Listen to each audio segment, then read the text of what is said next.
If you struggle with boundaries, your inner child might still be waiting to be heard.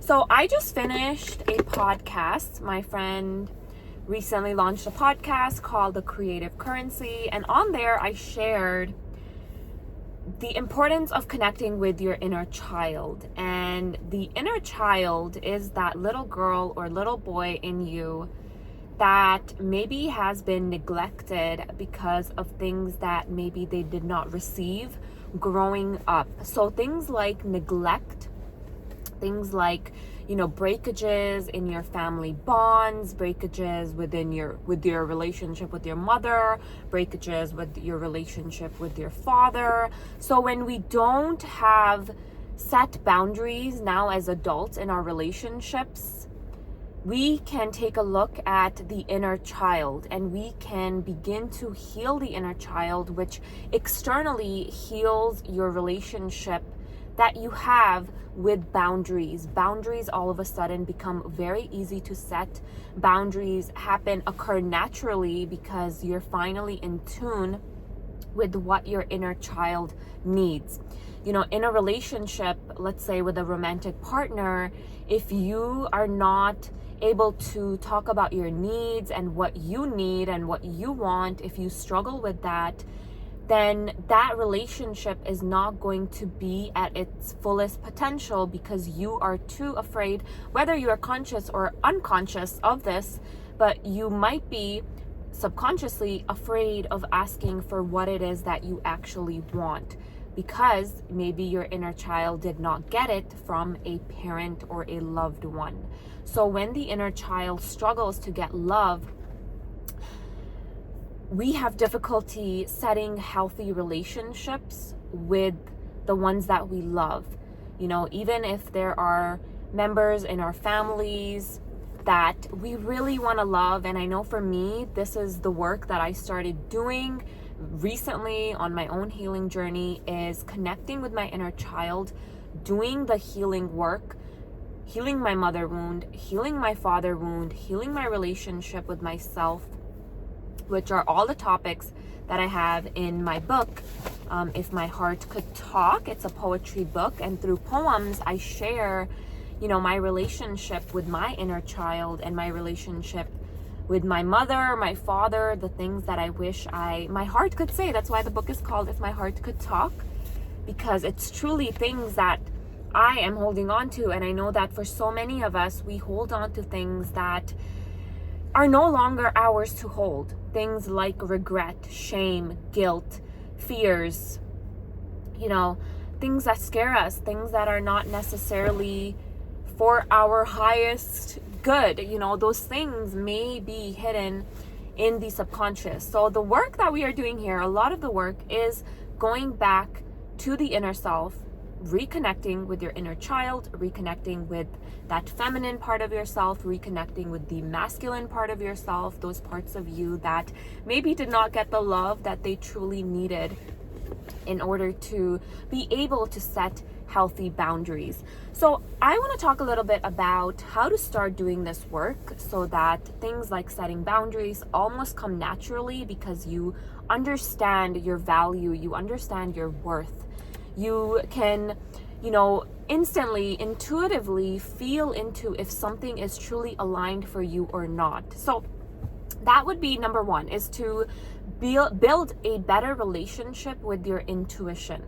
That intuition is that part of you that already knows what you need to do.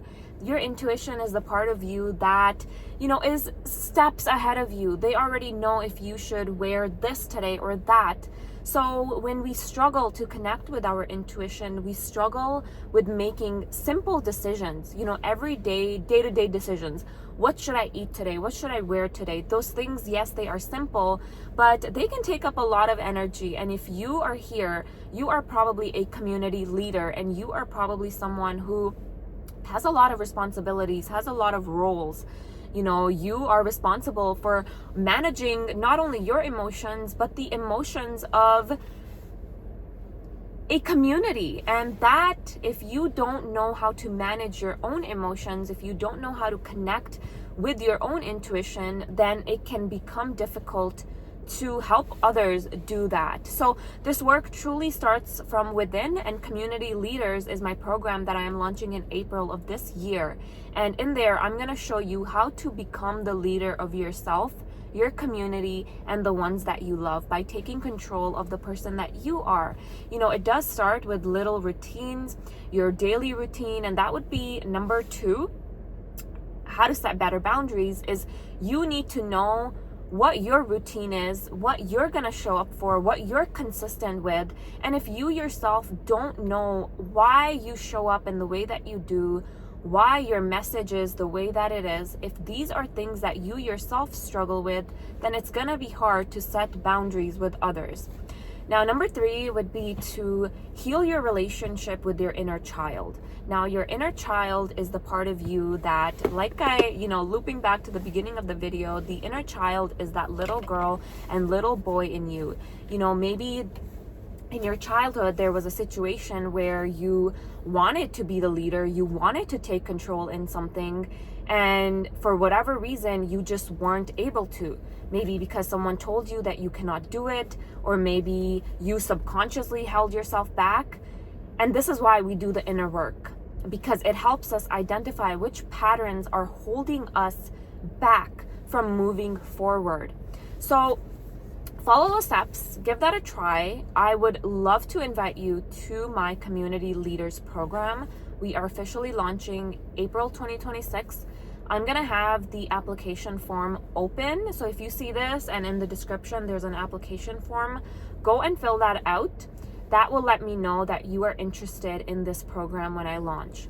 In there, I'm going to show you how to connect with that inner child. And by doing so, you naturally connect with the things that you love. So if right now business feels difficult for you, you feel like you're forcing things, then it's probably because you're not truly excited about what you do on a regular basis. And if that's the case, that type of energy, it leaks into other areas of your life. It especially leaks in business because you're just not excited to show up, and that energy holds a lot of value. So I help you identify what your purpose is, what your passion is, so that we can figure out a way to package it beautifully. And once it's packaged, then we can start marketing it. And marketing is something that I love teaching. That is definitely gonna be, a whole module in Community Leaders. How to market, how to be seen, how to overcome the fear of being seen, how to be more vulnerable with your people. And you have to remember, when you are the community leader, you are in control of where you take this community and where you take this narrative.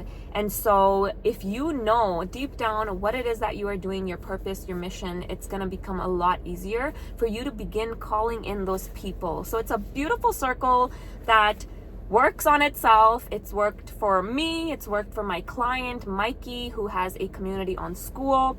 He started at 0 members, and him and I worked together. He was one of my first clients. I wanted to make sure that the strategies I share in Community Leaders actually work. So I brought in Mikey and we put it to use. And now he has a community of over 6,000 people who all pay him $8 a month. He is making close to $50,000 a month on Skool. So that's just something really exciting, and this is the stuff that I love talking about. So go ahead and fill out that form if that excites you, and I really hope to see you in there. So let me know down below what boundaries you are going to be setting in 2026. We are so close to entering the year of the horse. Whenever you're watching this is a timeless message, but if you happen to see this, the year of the horse is approaching, and so right now we are just letting go and shedding, and in April we will begin the journey of becoming a leader of your community, becoming a leader of yourself by doing the inner work. All right, I will talk to you soon. Bye.